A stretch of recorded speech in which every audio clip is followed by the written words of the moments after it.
থেকে আপনাদেরকে আপনি জানেন হাজার হাজার শুভেচ্ছা। বল। আমার নাম মোহাম্মদ নয়ন ইসলাম, আমার বাসা রাজাবাড়ি।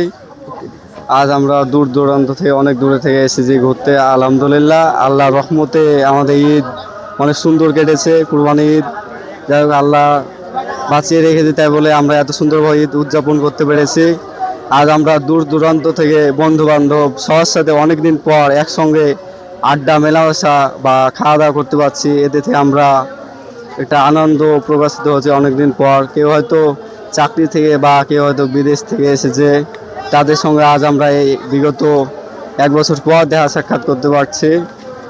আমাদের আজ সত্যি বলতে বলে বোঝানো যাবে না কতটা মানে আনন্দ প্রকাশিত হচ্ছে ভিতর থেকে।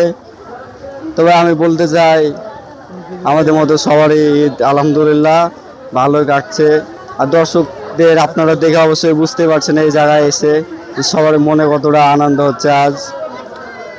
আরেকটি কথা বলবো, আপনার কোথায় থেকে এসেছেন একটু যদি বলেন ভালো। যে রাজাবাড়ি থেকে, রাজশাহী থেকে, যে ব্যাকে রাজাবাড়ি থেকে আমি এসেছি।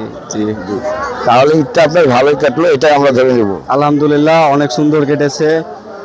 আল্লাহ যেন আবারও সামনে এই আমাদের এভাবে কাটাতে পারে, তার জন্য দোয়া ও রইল। আপনারা দোয়া করবেন তার জন্য। ধন্যবাদ দর্শকবিন্দু। ঠিক আছে ভাইয়া, ধন্যবাদ দর্শকবিন্দু। আমরা যেটা শুনলাম, আসলে আমিও পর্যবেক্ষণ করছি দুই একদিন থেকে। আমি কালকেও ভিডিওতে বলেছি দর্শকবিন্দু। আর বড় দুঃখের বিষয় যে আমরা ঈদটা যাপন করি এবং খুব কষ্টের মধ্যেই যাপন করি। আসলে বলতে পারছি না যে আর মানুষের ভাইয়া একটু একটু প্লিজ প্লিজ প্লিজ, আসলে দুটো প্রশ্ন করবো, আসেন।